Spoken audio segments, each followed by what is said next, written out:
ઉપસ્થિત થયેલા મહેમાનો તથા મારા ભાઈઓ અને બહેનો સૌને મારા નમસ્કાર. હું વ્યસન મુક્ત વિશે બે શબ્દ કહીશ. ભારતનો સૌથી મોટો દુશ્મન હોય ને તો આજના સમયમાં તે છે વ્યસન. વિશ્વમાં દરરોજ ધૂમ્રપાનના વ્યસનથી 14,000 લોકો મૃત્યુ પામે છે અને દુઃખની વાત તો એ જ છે કે તેઓ ધૂમ્રપાન કરતા પોતાના વડીલો પાસેથી જ શીખે છે. આ ધૂમ્રપાનના વ્યસનથી તમે તમારા જીવનની 3 અનમોલ વસ્તુ છે જેને તમે ધિક્કારી રહ્યા છો. પહેલું તમારું શરીર, બીજું તમારી સંપત્તિ, ત્રીજું તમારો પરિવાર.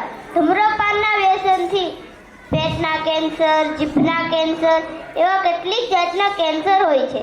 આપણે જેને વ્યસન હોય ને એને કહીએ કે ભાઈ આ વસ્તુ સારી નથી, તો તે શું કહે છે કે હવે મારા ત્યાં ના છૂટે.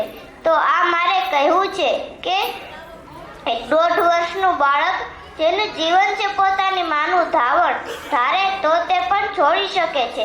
તો આપણે એક વ્યસન ના છોડી શકીએ? હું હંમેશા 2 જ વસ્તુ પર બોલું છું. પહેલું બેટી બચાવો અને બીજું વ્યસન છોડો.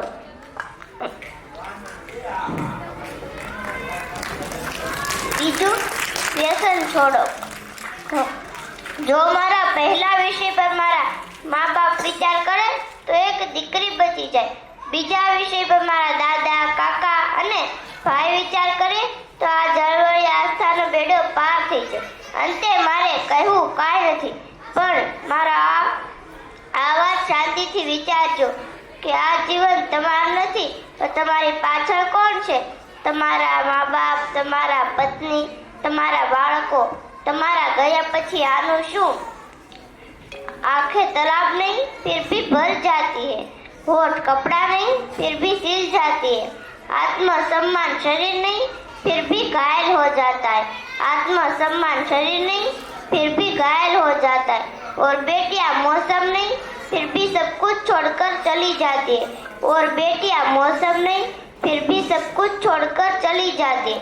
जय हिंद, जय भारत.